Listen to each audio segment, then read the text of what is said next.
আসসালামু আলাইকুম প্রিয় দর্শকবৃন্দু, আমন্ত্রণ জানাচ্ছি জনতার সময় সংবাদে। শুরুতেই থাকছে আন্তর্জাতিক সংবাদ শিরোনাম। ট্রাম্পের গাজা যুদ্ধবিরতি যেভাবে ব্যর্থ হলো। 2 সপ্তাহ হয়নি রক্ষণশীল পডকাস্টার টাকার কালসন সাক্ষাৎকার নিচ্ছিলেন কাতারের প্রধানমন্ত্রীর।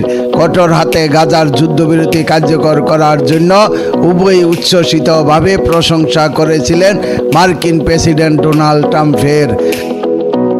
সাক্ষাৎকারে কালসন বলেন, ট্রাম্প নির্বাচিত হলেন নভেম্বরে, জানুয়ারিতে হলো অভিষেক, আর সঙ্গে সঙ্গেই যুদ্ধবিরতি কার্যকর হলো।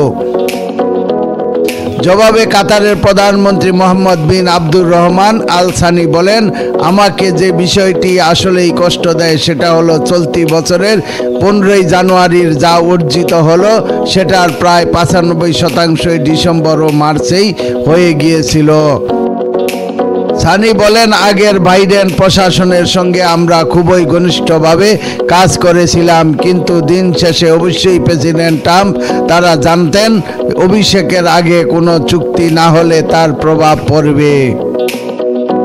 তবে মঙ্গলবার ইসরায়েল পরিষ্কার করে দিয়েছে কোনো চুক্তি লঙ্ঘন করলে কিছুই হয় না, আর এর মাধ্যমে সে যুক্তরাষ্ট্র, মিশর ও কাতারের সুনামকেই ঝুঁকির মধ্যে ফেলে দিয়েছে।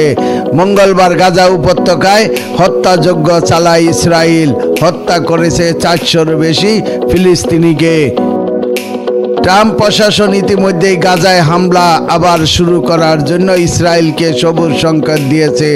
জাতিসংঘ নিযুক্ত ভারপ্রাপ্ত মার্কিন রাষ্ট্রদূত গাজায় যুদ্ধ আবার শুরুর দায়ভার পুরোপুরি ফিলিস্তিন প্রতিরোধ আন্দোলন হামাসের উপর চাপিয়েছে।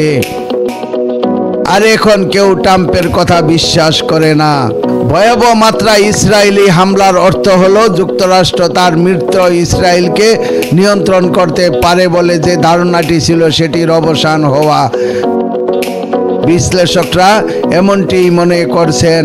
মেরিল্যান্ড বিশ্ববিদ্যালয়ে ইসরায়েলি বিশেষজ্ঞ মারোয়া মাজিয়াত মিডল ইস্ট আইকে বলেন, ট্রাম্প ক্ষমতায় এসে বলেছিলেন তিনি এখন নগরীর নূতন শেরিক।